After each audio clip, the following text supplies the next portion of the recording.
This episode of the Counselling Tutor Podcast is sponsored by webhealer.net. Webhealer are the go-to provider of websites for private practitioners in the UK.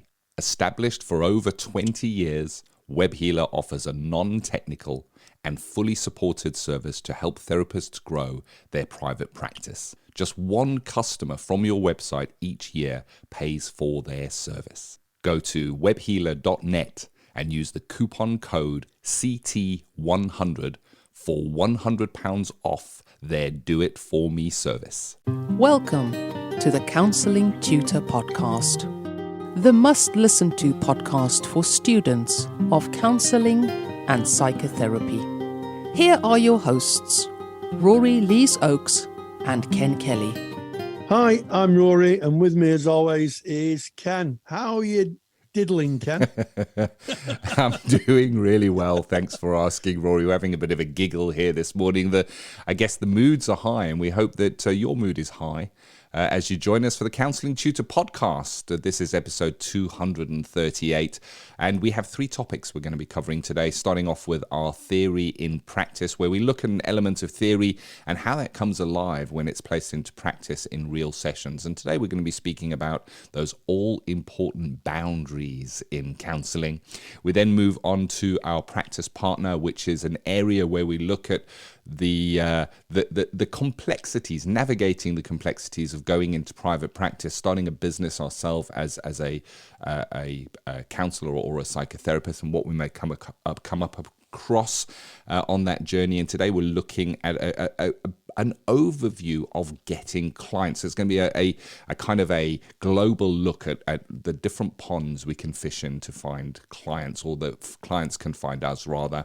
And then we go on to the all-important practice matters. We love practice matters, where we take an element of practice, what we may come across, what we may see within our therapy room, and a very, very important topic today, an evergreen topic. We're talking about race, culture, anti-discrimination.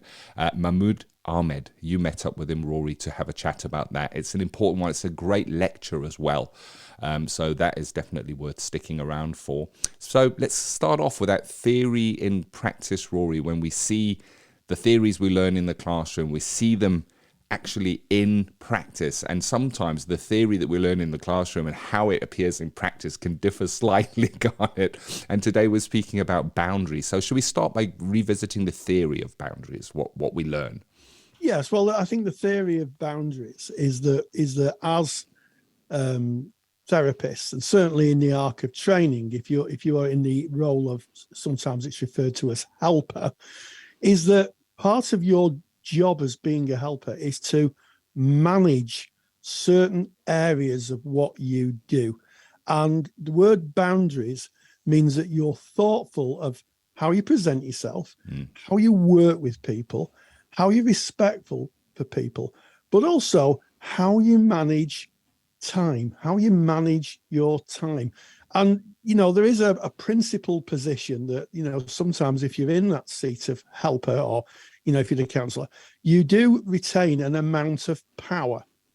And power in itself is pretty benign. If I think of my kettle for my morning tea, or my numerous cups of tea throughout the day, if I think of that, I handle deadly electricity on a regular basis. But the boundary for the electricity is the cable that protects me from being electrocuted. Yeah. So the power itself's benign, although it could kill me.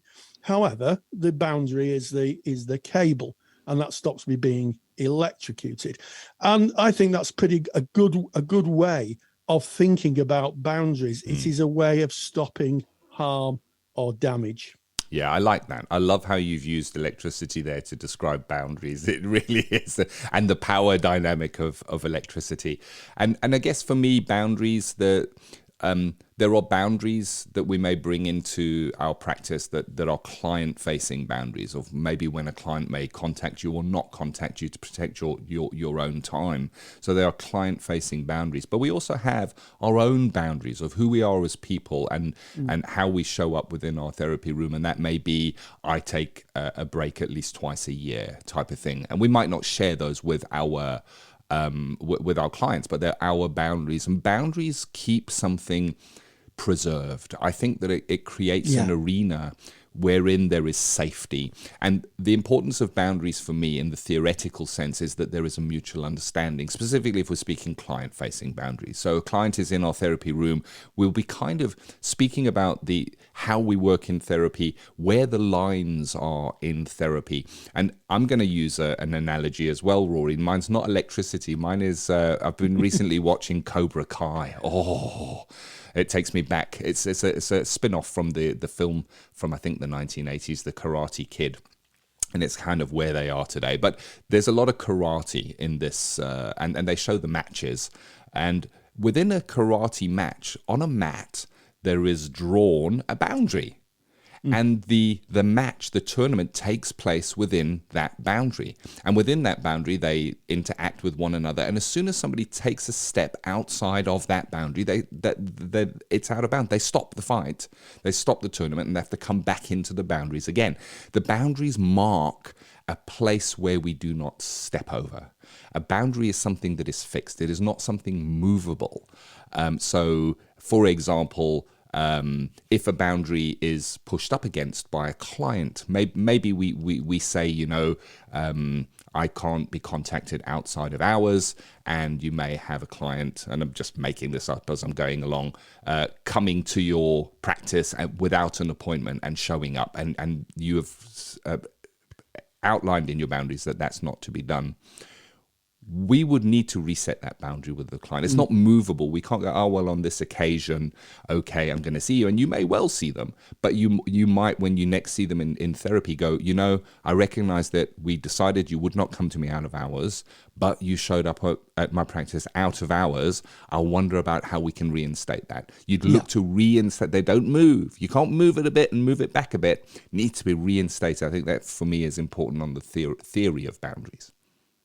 Yes, and as with everything we do in counselling, it lives in the contract. Oh yes, which is probably another podcast episode at some point. But it lives in the contract. It's a mutual understanding of what's on offer, what can be offered, and I think it extends a little bit beyond the contract about what your personal boundaries are. So you've touched on contacting out of hours, initially, certainly when I started training 20 years ago, that would have been the practice rooms, because social media didn't exist in those days. Facebook was something that people didn't own computers. It's hard to believe that, isn't it? I've stated that people didn't own computers. How old are you, Rory? Not that old. And nowadays, of course, we could be contacted on a myriad of platforms. Yeah. And I think it's important that we think about how we can be contacted and the immediacy of the way that we can be contacted. There's a big difference between getting up, getting some transport, going to a practice, sitting outside and waiting for your therapist, than there is picking up a mobile phone and just doing a private message or sending an email. So we need to be thoughtful of that. And I think one of the boundaries that I learned very early on in my training, my introduction to counselling, one September, so it was the September intake, and I remember we were given a task of 10 minutes either way, just share a little bit about yourselves and learn those attending and listening skills. And I was intently listening to this person, and when they took a pause, I looked round, and myself and the person in front of me were the only people who were sat in their pair doing skills. Everyone else had got on with the next part of the lesson. And I just let the time run away with me. And the tutor had allowed it because she wanted to teach me a lesson. So it's a very good lesson. But what she also said was, you've actually disadvantaged the person who's playing your client, because you said you'd work for 10 minutes and you're actually working for 25. So you've actually held her up as well. So boundaries aren't always about us. They're about how we work in the service of the people we're supporting, if that makes sense. 100%. Time boundary is a massive one, and it's an evergreen. You're going to recognize it from your own practice. If you're in practice, if you're a student, you're going to go into practice, you're going to see it there as well. And as you kind of quite rightly said, Rory, you'll even see it in your skills practice with your peers. Time boundary is so important and sometimes tricky. Now, this is about taking the theory, putting it into practice. Sometimes time boundary is tricky to implement, specifically when you have a client that's in full flow. And you're looking and you see, okay, we got 5 minutes left in this session. How do I stop them? Do I say, oh, hold on a minute there, Rory, if you don't mind, we've only got 5 minutes left. And is that being rude? Is that being interruptive? Or, as you've just said, Rory, is it in service of the client? And of course, we know as mature practitioners, that is in service of the client. You know, we may need to wedge in and say, you know, there's only just to let you know, we have about 5 minutes left of our session. Why is that in service of the client? Well, because if the client is in full flow, they can choose to modulate what they bring next. They themselves can go, okay, there's where that boundary sits. I can start closing down now. So they share the responsibility of the boundary with you, and if we don't say it, we're not giving that opportunity. And you mentioned, Rory, the boundaries and how they've changed, and I think this is really important, specifically if you trained many years ago, as both you and I did, Rory. Technology has changed the way that clients engage with therapy. First contact through to actual therapy online, via text, via email, has changed considerably. And as technology changes, so our boundaries change. Like you say, Rory, you know, now you can be interrupted by a text or a telephone call. What are you agreeing with your clients around that digital contact outside of your practice time? How are you working with that? And of course, if we're working online, we're going to have different boundaries in place than if we were working within a physical, face-to-face, two people in the room setting, because we have to take the technology into consideration, Rory. Yeah, absolutely. And this is a topic that repeatedly comes up in our Facebook group. And if you want to join our Facebook group and you're not a member, then why not join the party? Go to Facebook, type in Counselling Tutor. You'll see us. We're a closed group, but knock on the door and our friendly moderation team will let you in, and you can join the party, talking and interacting with thousands of like-minded people. Some are students, some are qualified practitioners. We have some tutors in there as well, and supervisors, and they all we all engage in this wonderful conversation around the world of counselling and psychotherapy. And I guess one of the things that comes up in the Facebook page is touch, Ken. Oh, yes. Touch is an interesting boundary. I will self-disclose it. I don't really like people rushing up and hugging me. I don't mind embracing people if I know them, but if someone sort of decides he wants to give me a hug for no better reason than, well, basically it makes them feel better, it does feel a little uncomfortable. And I think that's something that novice therapists sometimes need to manage. That's a boundary that needs to manage. And I often said when I taught, if you're giving a hug, ask this fundamental question: who really is it for? Is it for the client or is it for you? And I think most people think, well, actually, I think it's for the client, but actually it's for me. And touch is a very touchy subject in counselling, isn't it? It is, Rory. And I think that this comes down to each person and your way. You're listening to this. Your way of interacting with your practice is going to determine your boundaries. Yeah. And that's why Rory and I can't give you a list of boundaries and go, here you go, here's the boundaries. I mean, there are certain boundaries that are ethical and legal, mapped to the ethical framework of your ethical body, or mapped to the law of your country. And those are no-brainer boundaries. You know, they're easy to understand and we need to work within them. But then there is the nuanced boundaries of who you are as a person. And similar to what you've spoken about, Rory, I've been in many a supervision session speaking about touch and what that's about, and what happens when that touch is kind of instigated from the client's perspective. So I think it's different if I'm pretty much in the same camp as you, Rory. The last thing I would want to do in a session is get to a point where I say, you know what, you look like you could do with a nice hug now to a client, because I'd be introducing that, and that's a no-go area for me. But if a client was to say, what I need to tell you right now is really, really challenging for me, I wonder, could I just hold your hand when I say this to you? You know? Now, what might you do? That's the question here. It's not about what I would do or what would Rory do. And I spent many an hour in supervision just speaking about that. Or if a client instigates the hug after the session, wow, thank you very much. Do you mind if I give you a hug? Coming from the client, and how we act and interact with that. So there's the nuance of boundaries that are going to be a fit for you, how you practice your client group.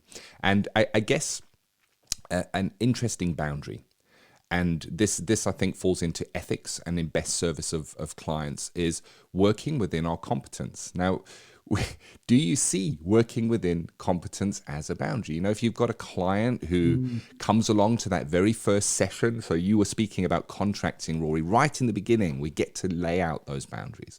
Client coming in, and maybe that person says, you know, I feel that I'm addicted to prescription medication. I'm drinking every night. I want to stop the drinking, and the prescription medication is making me fuzzy all day at work, and I'm feeling that I'm not able to interact.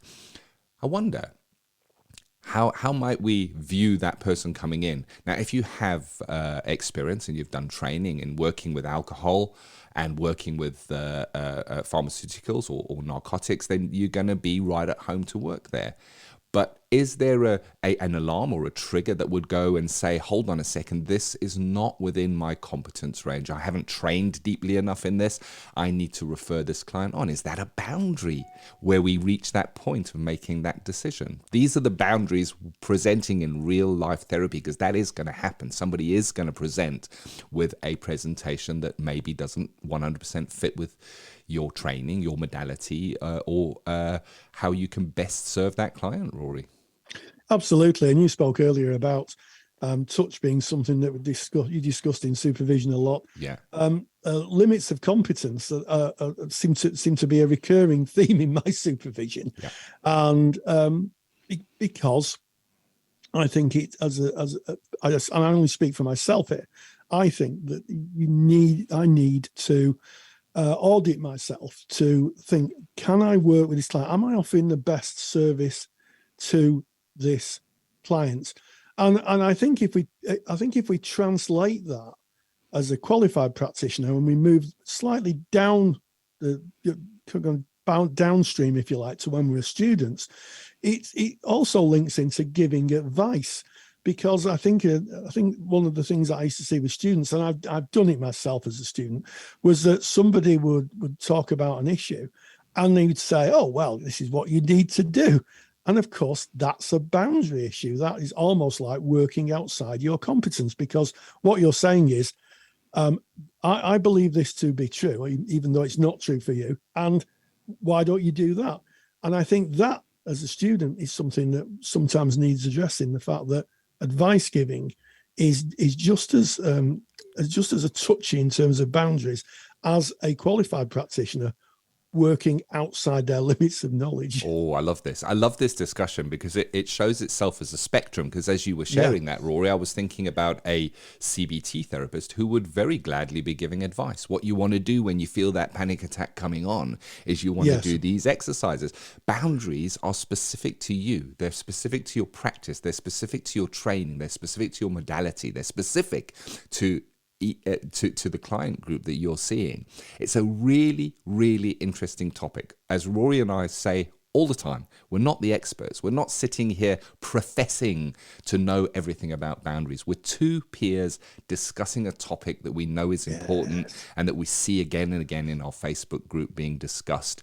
And here's a challenge, it doesn't matter how long you have been qualified, or take boundaries to your next supervision, perhaps. Take it in and go and say to your supervisor, I've been thinking about my boundaries and I want to discuss this, and see where that conversation goes, because it can be rich, it can be deep, it can be meaningful. it's been challenging for me today, Rory, because a couple of things have flagged up where I've gone, oh, that's interesting, and I'll take this away and there's some reflection from today. And hopefully you as the listener have got some reflection from it as well. Yeah, absolutely, Ken. And, don't hesitate to bring it up in your training groups and to get feedback on boundaries. I think it should be a consistent conversation within both training and practice, and one that you go to on a regular basis as a part of reflection. Am I being bounded enough? Because I think there's a quote I saw by Byrne Brown, who's an author and I believe a psychologist, and she said, compassionate people tend to be the most boundaried. And that would be my observation. Yeah. Because they're allowing autonomy. They're allowing somebody to develop themselves. They're not kind of infusing themselves into the other person and making them a clone of them. They're allowing autonomy, and ultimately boundaries, I think speak to autonomy, and autonomy is what we aim for as therapists. We have 3 sections in the Counselling Tutor podcast, and the boundary suggests that we've come to the end of theory and practice, Rory. Theory to Practice is proudly sponsored by CounsellingSkillsAcademy.com. I'm Ken Kelly, and I've got a real burning passion for counselling skills. I've built training that takes the doubt out of using counselling skills. You get to see the counselling skills used in real live sessions by a qualified therapist. Full sessions, real material, real counselling skills. To find out more, go to CounsellingSkillsAcademy.com. Well, I'll take that boundary and move on to the next part then, Ken. So Practice Partner, that's where we look at your practice if you are considering going into private practice or you are in private practice. And we just have a general discussion about what we may face and different topics that come up related to running a practice, starting a practice. And today, I think that the mother of all topics are getting clients. I think it's perceived as the be-all and end-all of being in private practice. And in reality, it's a very small part of practice. And if you listen to our series of Practice Partner, you'll hear how I guess how detailed starting and running a business is. And getting clients is just one aspect of that, but it is of course an important aspect. Rory, we've spoken about business planning, about what running a business is in previous episodes, and part of running a business is that you are able to support yourself doing what you love and being in service of your clients. And in order to do that, I guess we need to have some clients. Where do we get them from, Rory? Well, I think it's an interesting one, and I think you spoke a universal truth. If you're self-employed, if you're part of your employment self-employed and you're paying your bills by the work you do, which is a principled, honourable position in my view, having clients that allow you to charge your fee is important. And where do you look? And I think that there are so many different areas, there's so many ponds to fish in. But I think as an overview, and we may very well do a deep dive into each of these little ponds, you need, first of all, I think, to look at what ponds, to use a fishing, I'm stretching this fishing analogy now, what ponds you want to fish in. And there are quite a few. I mean, you could start off with counselling directories. There are lots of directories that allow you to advertise your services. Some are independent. Some are connected to your ethical bodies. Some are specific directories for specific client groups. So I'm thinking of the LGBTQ plus client groups. There are specific directories, which I have to say would probably have to evidence your competence in. So there's a way of starting. Those are just, those are the kind of more traditional routes of finding clients. Yeah, indeed. And, it's interesting because I think this is going to be as unique as you are and your client group is and how you choose to practice and where you choose to practice. So when you're talking about directories, generally, this is the new way that people are finding services that they're looking for. So if I was to say to you listening to this now, if you needed a new item in your home, how might you go about finding out what is the best item? And chances are you may say that you might go online and do a search. And I certainly do a search and I look at reviews of different items before I buy them. And I feel that I'm making an informed decision when I do so. But in reality, it's showing how behavior has changed over the years. Because if we go back, Rory, back to the days when there was no computers, we were speaking about that a little earlier. I remember in those this days. podcast. Yeah, my daughter doesn't, and she's 19. A scary world. Then you might go to a Yellow Pages, or you might ask people for recommendations. And it was a very different way of finding services. So many people may go online and use a search engine, perhaps Google, to say, I need counseling, or find a counselor, or counselor in my area, or counselor near me, or counselor for depression, or counselor for loss or grief, or whatever it is. They'll be looking specifically. And you were speaking about the directories. What directories do well and where directories show their worth is in how they appear in those searches. So a directory will spend time and money on making sure that they are optimized for search engines so that they are found, and they may pay or have what is called an organic listing, where their content is seen as authority, and they will rise up and they will be seen on that first page of Google, and it may get clicks. And if that directory gets clicks and you are listed within that directory, then there is an opportunity for people to browse to see your listing and to perhaps choose to contact you. Specifically, if you're niching down, and when I say niching down, I'm talking about those specialist areas that you spoke about, Rory. There are directories that would specialize in certain areas. We certainly run one through Counselling Tutor.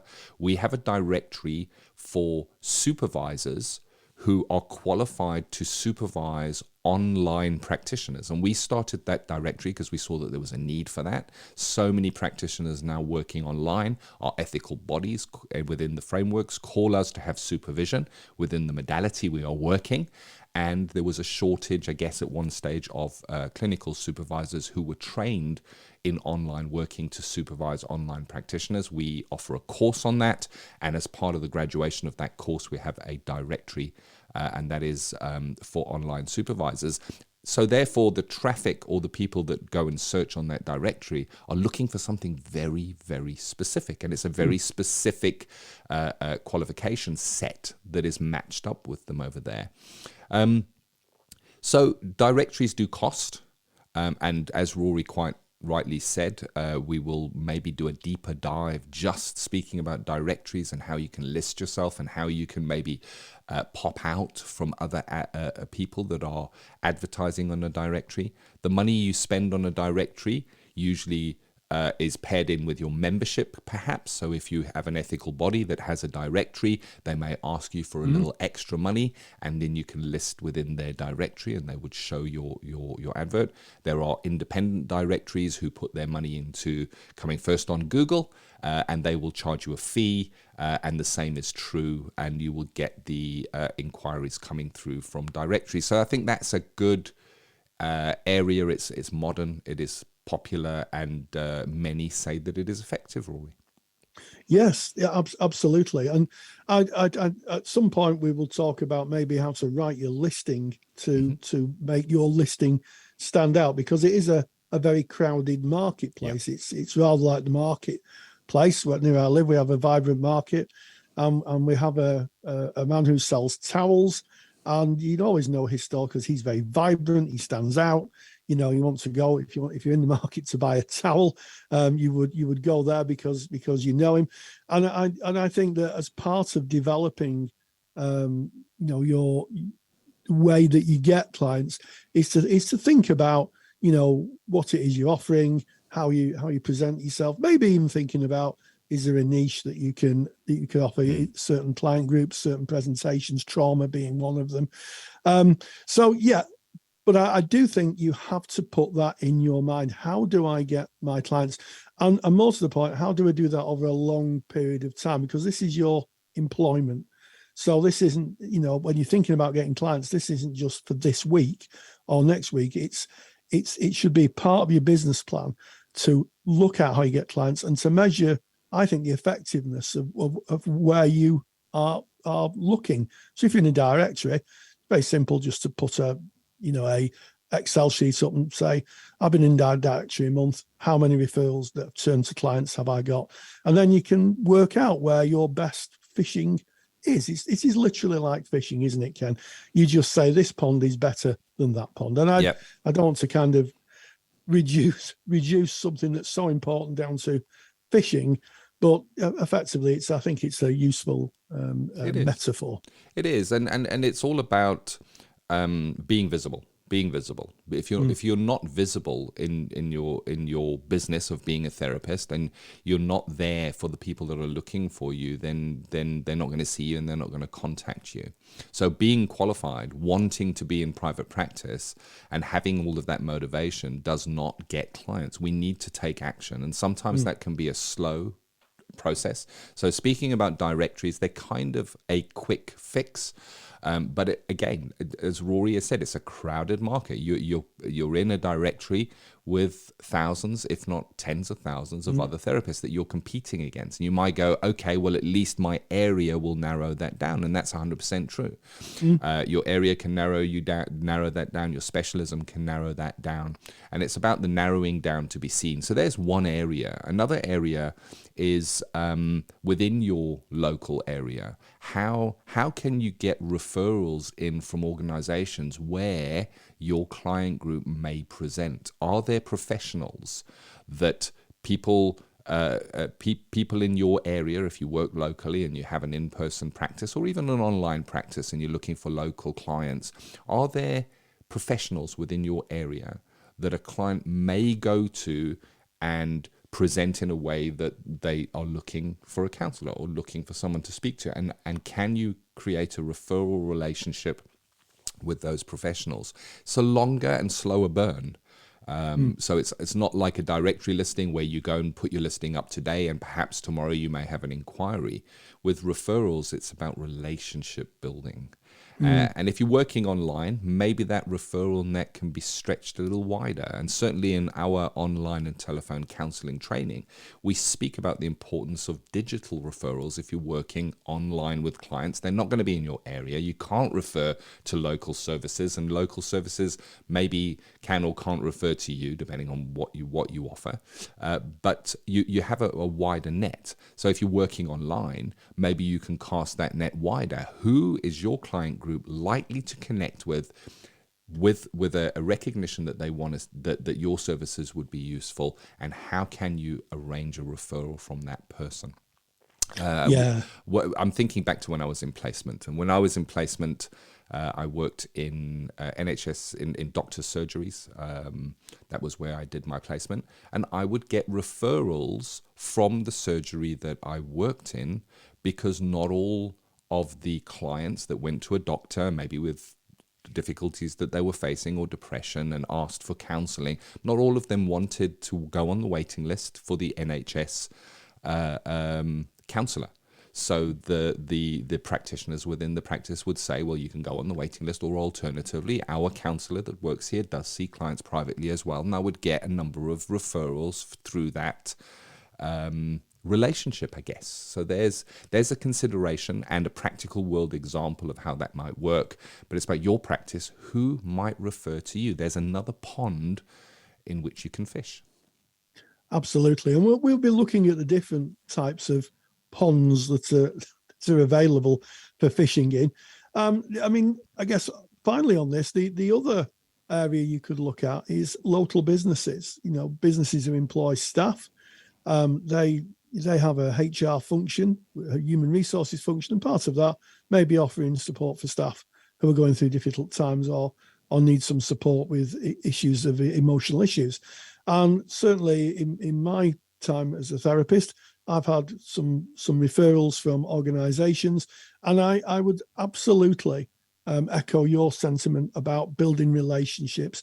It's not just about taking the clients; it's about speaking to the people who've referred them, trying to understand a little bit about what that mechanism looks like, about the kind of issues that they're facing, and you can build a very good relationship, because even if you might not be able to help with, even though they may be sending counselling clients to you, they may phone you up for some advice on maybe a different issue, where you could say, well, actually, there's someone in my network who may be able to help with that.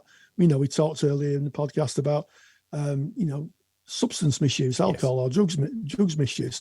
So, if you've got a contact, then you then become useful. You can say, oh, well, I don't deal with that, but I can refer you to someone I know, a colleague who deals with that. And you become quite a valuable asset to organizations, because they know that if they have a difficulty, they can phone you up and you can provide a solution. So don't underestimate relationship building. I think it's a really good way of obtaining clients. I agree with you. And relationship building and networking, so professionally held relationships, specifically if you're doing any specific CPD.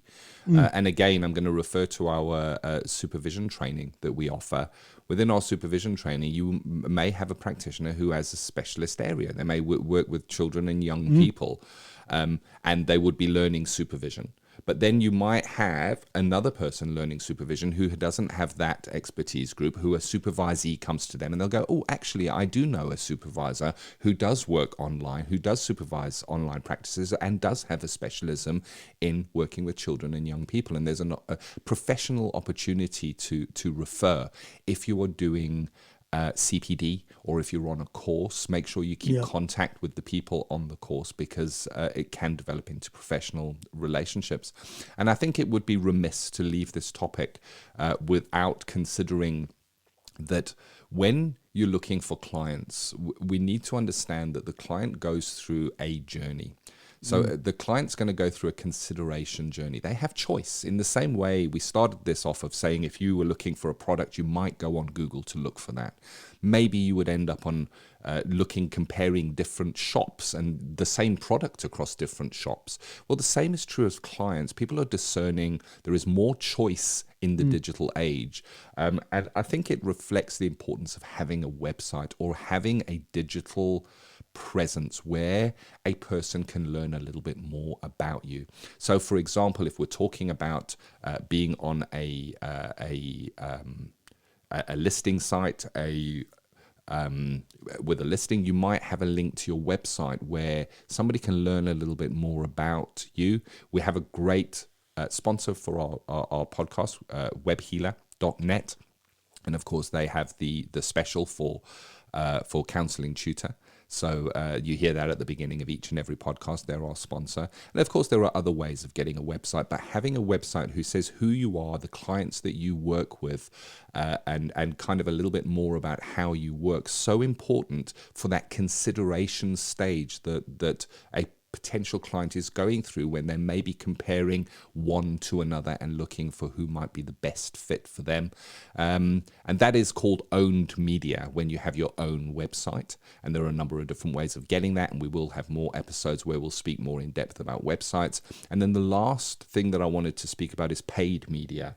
And paid media is where you are placing adverts maybe on Google, where it's called Google AdWords, where you would target certain keywords. So you might target the word looking for counselor, and you could make it that if anybody put looking for counselor into Google, that you could pay a fee to have your website show up at the top. And the same is true on Facebook. You can have certain adverts show up for certain demographics or certain types of people. I think that is definitely a whole episode in its own, digital marketing, digital advertising online. But it is certainly another way that people get clients. It is also more immediate. You pay a fee. You only pay if the person clicks on your ad, which means they're visiting your website, which means they've had an intent in terms of the keyword looking for counselor, and then they click on your website. It means that they're closer to you, and you're only paying if they do click on your website. Of course, they may get in contact with you, they may not, they may go away. You still pay for the click, and that's how digital advertising works. A number of different ways of getting clients. Of course, there's many, many, many more ways of getting clients. Please share your way of getting clients in our Facebook group. Go to Facebook, put in Counselling Tutor, come and join the conversation. of like-minded individuals, Rory. Yes, absolutely. And as we work through the podcast, we'll be doing in-depth and deep dives into each individual area, talking about the advantages and the challenges of finding clients, primarily in a digital domain. Which brings us neatly on to Practice Matters. I love Practice Matters. I say that every episode, Rory, but I do, because I learn so much from Practice Matters, because we're hearing from experts out there. Yes, it's a growing, this is a growing edge of professional competence, race culture, anti-discrimination practice competence. And Mamood Ahmad has developed a specific framework for this and specific training. And I interviewed him on a lecture he gave for the Counsellor CSR library, the Counselling Study Resource Library, as we call it, and our CPD library for qualified practitioners on race, culture, and anti-discrimination practice framework. And this is what he had to say. Practice Matters. The National Counselling Society is proud to sponsor Practice Matters. National Counselling Society are really excited to have launched their Children and Young People Therapist Register for counsellors working with the younger age group. To find out more, visit nationalcounselingsociety.org. nationalcounselingsociety.org. And I'm joined by Mamood Ahmad. Again, second time I've had the pleasure of interviewing you, Mamood. and you're here today to talk about the lecture that you've produced for the Counsellor CPD Library and the CSR Library, entitled Understanding the Race, Culture and Anti-Discrimination Practice Competence Framework. So first of all, Mamood Ahmad, you're very welcome. Thanks very much for inviting me back. The second time, I must have done something right. Absolutely. So just tell me a little bit about the anti-discrimination competence framework, because this is the real thrust of your lecture, isn't it?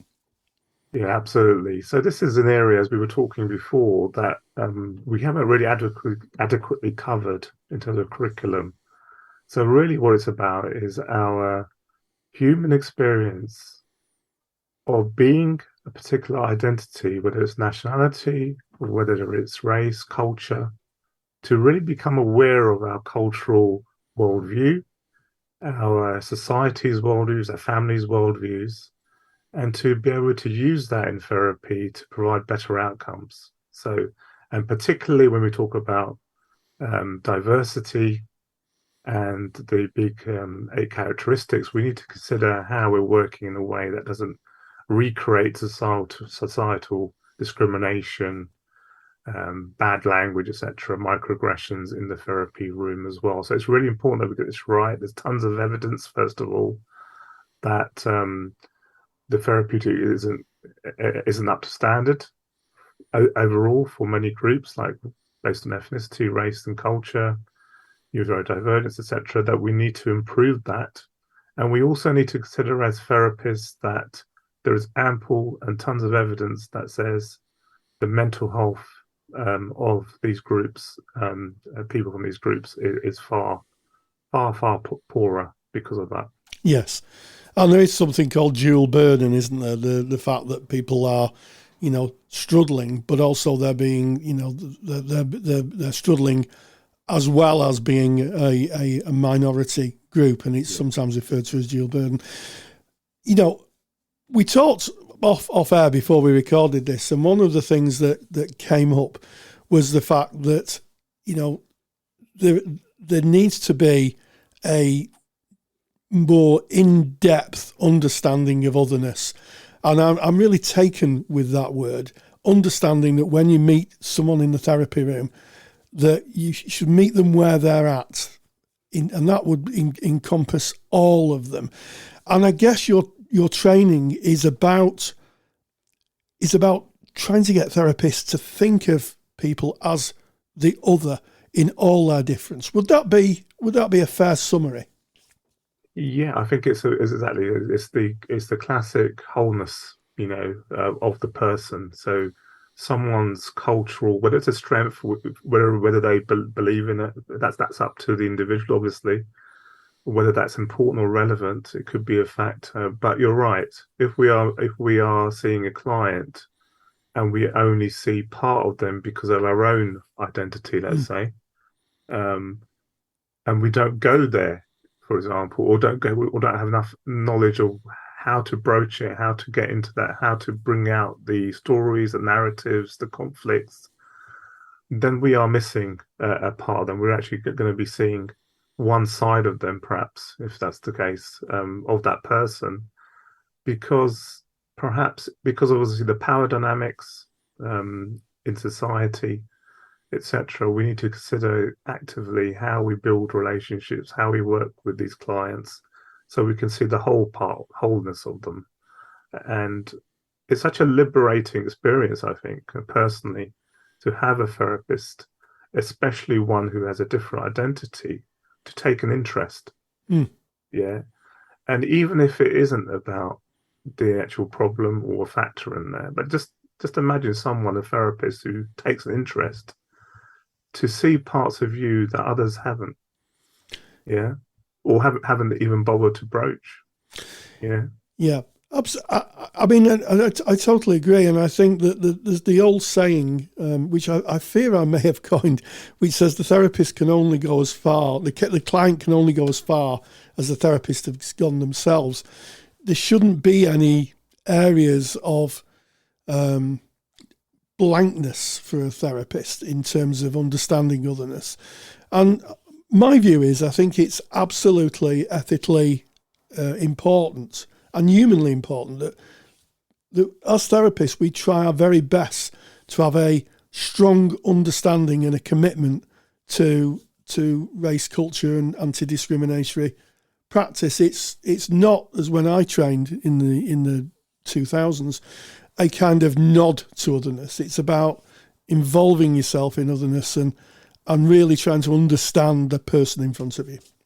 Yeah, absolutely. I think that sums up really well. It's about, I like to use the word which comes from development theory, is about immersion with an I and immersion with an E, which is like actually you're really absorbing yourself into the sea of otherness and difference, and you're meeting people there, and losing that sort of fear behind it, and connecting in ways that I believe you may not have ever experienced ever before. And that's a amazing thing if you were open to do that. That's what I believe personally about this whole area, is that we're missing a lot. And one thing I maybe also to say is that, going back to let's say you're white British, it's quite shocking to me that we wouldn't consider the transgenerational experience, the national experience, the cultural experience, the Western experience, the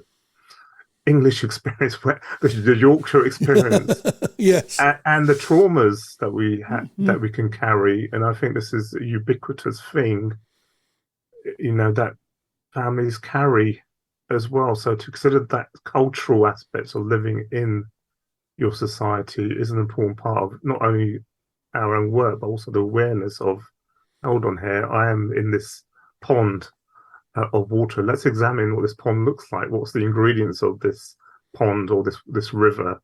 Yeah, and and that brings a greater amount of depth of awareness into practice, I believe. And it also can make and drop some of our defenses and sort of go into a sort of place of, I am cultural as well. And I'm open. I want to understand what that means, not only just to me and my ancestry and my Western worldview, but also what it means in terms of others from different heritage, different culture.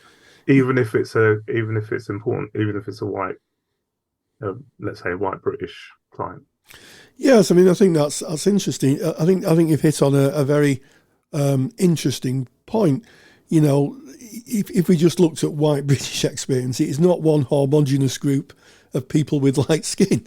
You talked about the Yorkshire experience, and certainly as a younger man, the traumas of, that people in certainly in the northeast experience with their manufacturing and their societies being decimated by the government of the day's policies. And I used to travel a lot, and it was really fascinating to see how the difference in their life experience to mine. I lived in Manchester. I'd go to Newcastle. I'd go to the mining societies in Yorkshire and see how their cultures were being effective. And I guess if we spread that out to otherness in every aspect, be that, gender, sexuality, race and culture, I think that gives a pretty good clue in that everybody is the other. We live in a world of otherness. Yeah, absolutely. So we live in a world of otherness. We live in a world of difference. And as I spoke to you before this session, I talked about that exam question of, have you ever experienced power being used against you?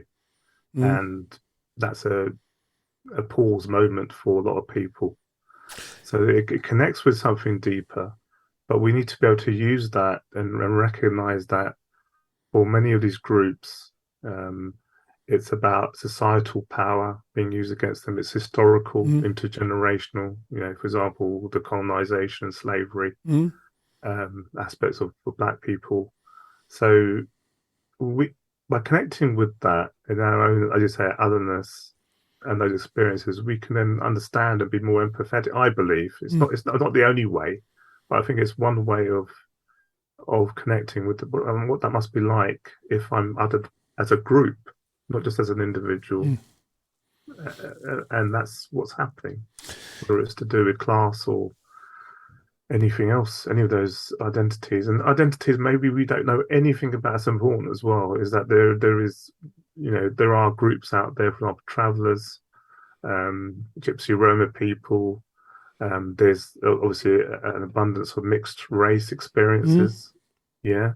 So when we start thinking about the multitude of things, we can go deeper and deeper into the sea, almost to the bottom. Probably there is no bottom to it, and that's where I think as therapists we need to be, and that's where what we're trying to do now is to try and push this integrated curriculum. Yes, and I think there's been a lot of water analogy here, ponds, seas. But I do think to just have another analogy. I think the word immersion is really important here. It is the difference between standing on the beach, looking at the water, and thinking, well, that's quite different, and immersing yourself into it. And there may be a lot of it's a completely different experience for those who swim. In being in the water than it is looking at it or studying it in a book. Once you're immersed in it, then you're meeting it where it is. And I think that we could use that metaphor really for working cross-culturally or with otherness. Yeah, the experiential, you're hitting it on the head really. I think that's the key. And that's the work we do, is we want to have experiences. We don't just want to teach. Teaching is easy. Experiences of otherness or bringing togetherness and connecting is where the development, I believe, is at. That's where I've seen people accelerate. Their development accelerates massively, but in a pretty short amount of time for most people. Yeah. Because of that experience with people. And some of it can be, tricky as well, but it's okay.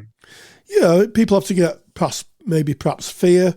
And I think fear is the big thing that holds people back in swimming, as in doing anything else. What happens if I get it wrong? What happens if I get out of my depth? I'm really stretching these metaphors now, but you do well. but I think that's the whole thing. And I tell you what I really like. The question you ask your students, and maybe this is a question we should ask the audience. Maybe you should ask it to the audience. That I think that question you asked was so powerful because it fundamentally makes us the other. Ask that question to our audience, and I wonder what they'd say. Yeah. So the question would be to just take a bit of space now, maybe pause this podcast, and write down the answer to this question. Can you tell me of experience where power has been used against you? We don't like too many pauses in broadcasting, but I think that is. No, I think that is the a. idea.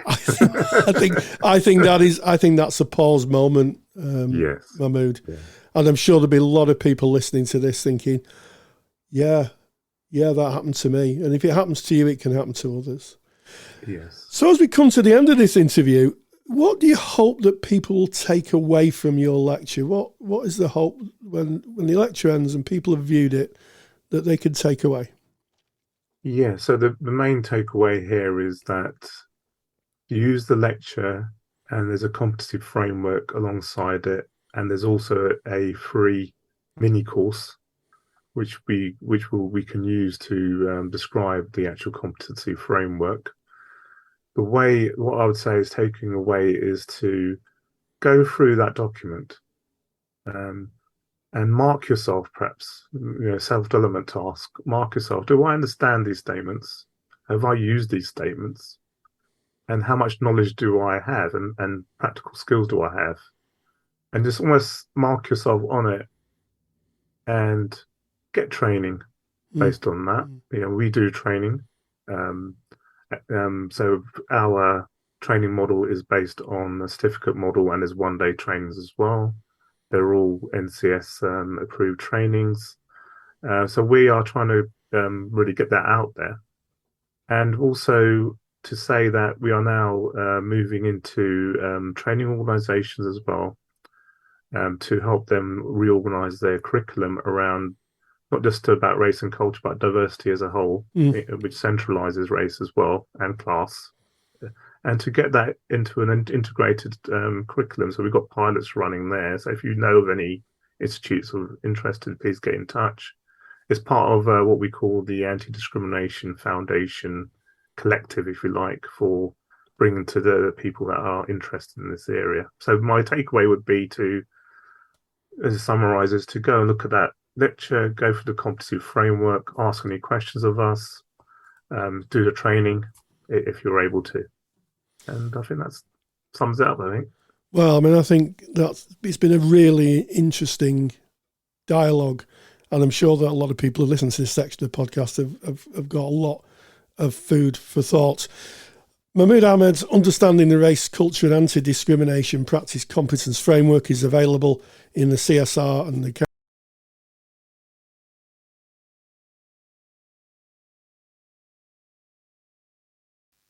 Big thank you to Mamood. A big thank you to you, Rory, for holding that discussion, that very, very important discussion. Of course, if you're interested in seeing the lecture and you are a member of the Counsellor CPD library, you can just log in and that lecture is there for you.